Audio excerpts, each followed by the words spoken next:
자, 여러분. 대한민국 역사상 가장 완벽한 위인을 딱 한 명만 꼽으라면 누구를 선택하시겠습니까?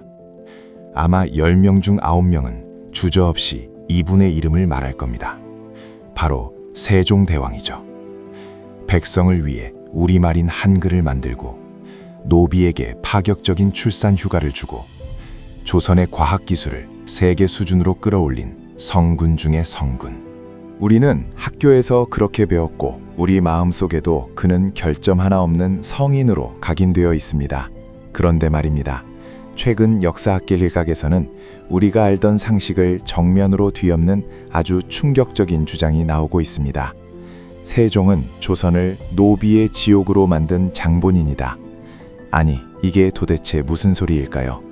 백성을 그토록 사랑했다는 세종대왕이 오히려 노비 숫자를 폭발적으로 늘리고 그들이 신분을 벗어날 수 있는 마지막 탈출구마저 완전히 봉쇄해버렸다고요. 이건 단순한 악마의 편집이나 억측이 아닙니다. 실제로 세종시대에 만들어진 법령들은 조선의 노비제를 그 어느 때보다 공고하고 잔인하게 고착화시켰습니다. 주인이 노비를 때려 죽여도 처벌받지 않는 길을 열어주고 부모 중 한 명만 노비여도 자식은 영원히 노비가 되어야만 하는 법을 확립한 인물. 그가 바로 우리가 존경하는 세종대왕이라는 겁니다. 누군가는 그를 하늘이 내린 성군이라 찬양하고 누군가는 그를 기득권의 체제를 수호한 냉혹한 설계자라고 비판합니다. 과연 무엇이 진짜 세종의 모습일까요? 그는 정말 백성을 사랑했던 걸까요? 아니면 국가라는 거대한 기계를 돌리기 위해 가장 낮은 곳의 사람들을 소모품으로 쓴 정치가였을까요? 오늘 영상 끝까지 보시면 여러분이 평생 알고 있던 세종대왕에 대한 이미지는 완전히 박살날지도 모릅니다. 세종의 눈부신 빛과 그 뒤에 숨겨진 잔혹한 그림자, 그 위대한 진실을 지금 바로 낱낱이 파헤쳐 보겠습니다. 자, 그럼 먼저 우리가 너무나도 잘 알고 있는 그 눈부신 빛의 기록부터 살펴보겠습니다. 사실 세종대왕이 왜 성군인지 설명하는 건 입이 아플 정도죠. 여러분, 한번 상상해 보세요. 전 세계 역사를 통틀어 나라를 다스리는 왕이 직접 오직 그를 모르는 백성들을 위해 새로운 문자를 만든 사례가 또 있을까요? 이건 전무후무한 역사적 사건입니다. 당시 기득권이었던 사대부들은 중국을 섬겨야 하는데 왜 천안글을 만드냐며 미친 듯이 반대했습니다. 하지만 세종은 굴하지 않았죠. 내 백성이 제 뜻을 펴지 못하는 것이 안타깝다는 그 일념 하나로 시력이 완전히 망가져가는 고통 속에서도 훈민정음을 완성해냅니다. 이게 바로 우리가 아는 세종의 애민정신 그 자체라고 할 수 있습니다. 그런데 세종의 스윗함은 여기서 끝이 아닙니다. 그는 지독한 실용주의자이자 워크홀릭이었어요. 백성들이 굶지 않으려면 농사가 잘 되어야 하고, 그러려면 하늘의 뜻을 읽어야 한다는 생각 하나로 장영실 같은 천민 출신의 천재를 파격적으로 기용합니다. 신분사회였던 조선에서 이건 거의 혁명적인 인사였으며 과학 발전을 이끈 원동력이었습니다. 그 결과 조선은 전 세계에서 가장 먼저 치구기를 만들어내고 시간과 날씨를 완벽하게 통제하는 과학 강국으로 거듭납니다. 하지만 가장 소름 돋는 건 바로 복지 정책입니다. 이 대목은 지금 봐도 믿기지가 않아요. 당시 관청의 연호비가 아이를 낳으면 겨우 7일밖에 안 쉬게 했는데 세종은 이를 보고 몸조리가 안 된 상태라며 걱정했습니다. 결국 세종은 무려 100일의 출산 휴가를 공식적으로 명합니다. 그것도 모자라 혼자 애 보는 게 얼마나 힘드냐며 남편 노비에게도 한 달의 유급 휴가를 줬어요. 여러분, 이게 무려 600년 전 조선시대의 이야기입니다. 지금의 육아휴직 개념을 세종은 이미 실천하고 있었던 거죠. 정말 시대를 앞서간 혁신적인 복지정책이 아닐 수 없습니다. 자, 여기까지 보면 어떻습니까? 정말 갓 세종이라는 말이 절로 나오죠. 백성을 위해 눈을 잃어가며 글을 만들고 천민의 재능을 아끼며 노비의 인권까지 챙겼던 완벽한 리더. 하지만 정말 이게 전부일까요? 우리가 방금 본 이 스윗한 모습 뒤에는 전혀 다른 얼굴의 세종이 숨어 있습니다. 이제부터 그 이면의 이야기를 들려드리려 합니다. 방금 제가 노비의 출산 휴가를 말씀드렸죠. 그런데 아이러니하게도 바로 그 세종대왕에 의해 조선의 노비들은 영원히 탈출할 수 없는 지옥의 굴레에 갇히게 됩니다. 도대체 그에게 무슨 일이 있었던 걸까요? 이제부터는 조금 불편하고 잔인할 수도 있는 세종의 진짜 그림자를 들여다보겠습니다. 과연 우리가 몰랐던 진실은 무엇일까요? 자, 이제부터는 우리가 교과서에서 배우지 못한 조금은 불편한 진실을 마주할 시간입니다. 세종대왕이 성군이라는 사실에는 변함이 없지만 그의 통치 기간 중 조선의 노비 제도는 오히려 이전보다 훨씬 더 잔인하고 견고해졌습니다. 도대체 어떤 법들이 만들어졌길래 그를 노비지옥의 설계자라고까지 부르는 걸까요? 가장 먼저 살펴봐야 할 것은 바로 종모법의 확립입니다. 쉽게 말해 어머니가 노비면 그 자식은 아버지가 누구든 상관없이 무조건 노비가 된다는 법입니다. 사실 그전까지는 아버지가 양인이면 자식은 양인이 될 수 있는 길도 있었고 신분이 섞이면 상황에 따라 구제받을 길도 있었지만 세종은 이 법을 통해 시스템을 단단히 굳혔습니다. 그런데 진짜 무서운 건 그 다음입니다. 노비 종부법이라는 게 있어요. 아버지가 노비인 경우에도 그 자식을 노비로 만드는 법이죠. 결과적으로 부모 중 한 명만 노비여도 자식은 무조건 노비가 되는 이른바 일천즉천의 원칙이 세종시대에 사실상 완성됩니다. 자, 이렇게 되면 어떤 일이 벌어질까요? 노비 숫자가 줄어들까요? 아니요, 폭발적으로 늘어납니다. 노비는 주인의 재산이기 때문에 노비가 아이를 낳는다는 건 주인의 재산이 자동으로 증식된다는 뜻이었거든요.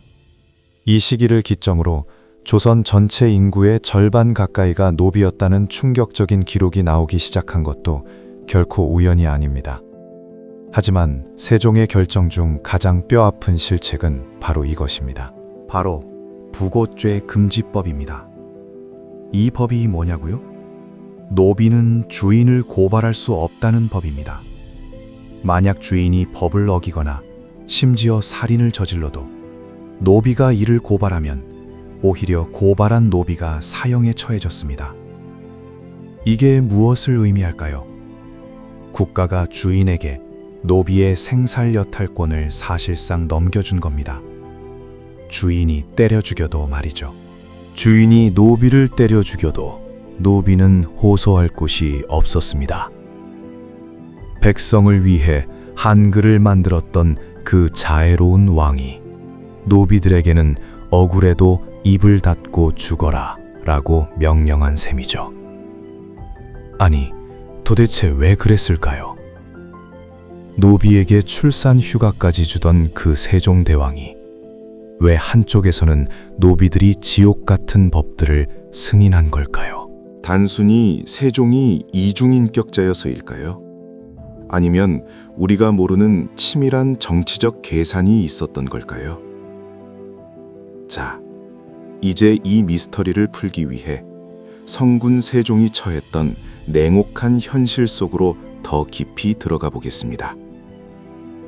그가 왜 그런 선택을 할 수밖에 없었는지, 우리가 알지 못했던 조선 초기의 정치적 역학관계를 하나씩 파헤쳐 보겠습니다. 자, 이제 우리는 아주 중요한 질문을 던져야 합니다. 한글을 만들고 백성을 가엾게 여겼던 그 천재적인 왕이 왜 이런 독소조항 같은 법들에 도장을 찍었을까요? 세종이 갑자기 성격이 변해서, 아니면 노비들을 미워해서? 아닙니다. 여기에는 조선이라는 나라를 유지하기 위한 세종대왕의 냉혹한 정치적 계산이 깔려 있었습니다. 가장 큰 이유는 바로 기득권과의 거래였습니다. 여러분, 세종이 하고 싶었던 일들을 떠올려 보세요. 한글 창제, 사군 육진 개척, 수많은 과학기구 발명.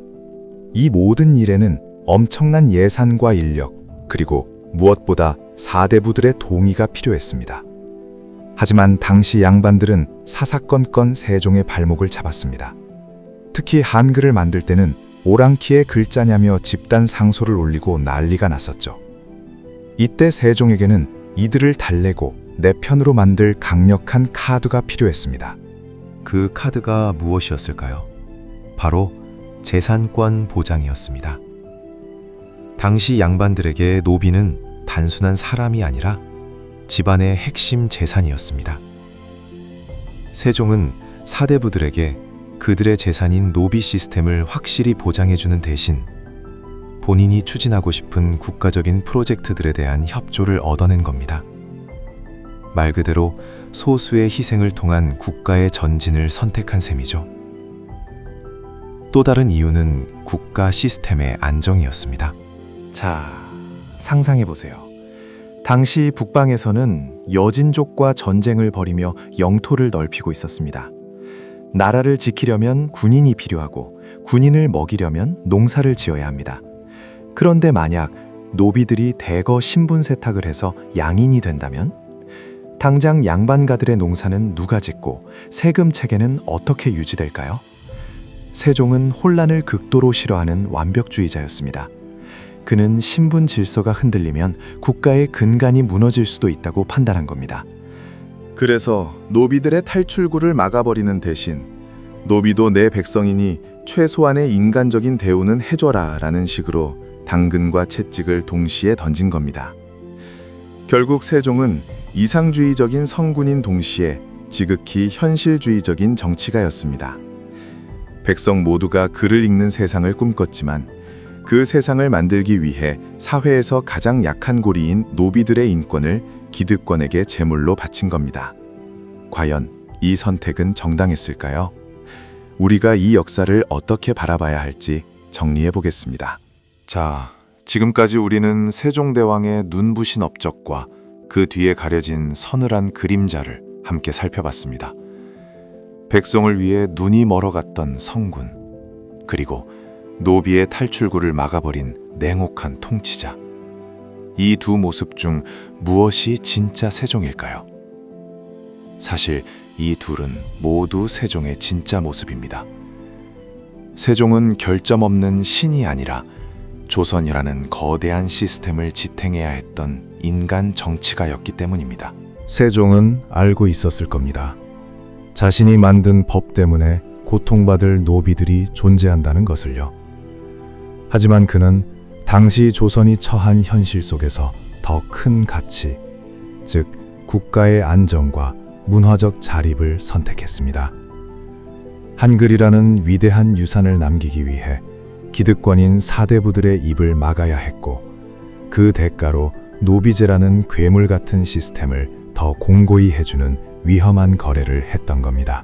결국 세종대왕이 우리에게 보여준 모습은 단순히 무조건적인 사랑을 베푸는 자비로운 왕의 모습만이 아닙니다. 나라의 미래를 위해 때로는 누군가의 눈물을 외면해야 했던 지독하리만큼 현실적이고 책임감이 무거웠던 리더의 모습이죠. 역사를 공부한다는 건 단순히 위인의 업적을 암기하는 게 아닙니다. 그 인물이 마주했던 시대적 한계와 그 속에서 내린 고통스러운 선택을 들여다보는 과정이죠. 세종대왕을 무조건적인 성인으로만 추앙하는 것도, 혹은 노비제를 강화한 악인으로만 비난하는 것도 역사의 단면만을 보는 것일지 모릅니다. 그의 빛이 찬란했던 만큼 그가 감당해야 했던 그림자 또한 깊었다는 사실을 이해할 때 비로소 우리는 세종이라는 인간을 온전히 마주할 수 있습니다. 여러분은 어떻게 생각하시나요? 국가의 발전을 위해 소수의 희생을 선택한 세종의 결단은 정당했을까요? 아니면 아무리 위대한 업적이라도 누군가의 인권을 제물로 삼았다면 비판받아야 마땅할까요? 여러분의 생각을 댓글로 자유롭게 남겨주세요. 오늘 영상이 여러분이 알고 있던 역사에 새로운 시각을 더해드렸다면 구독과 좋아요, 알림 설정까지 부탁드립니다. 긴 시간 시청해주셔서 감사합니다. 지금까지 그날의 사람 이야기였습니다.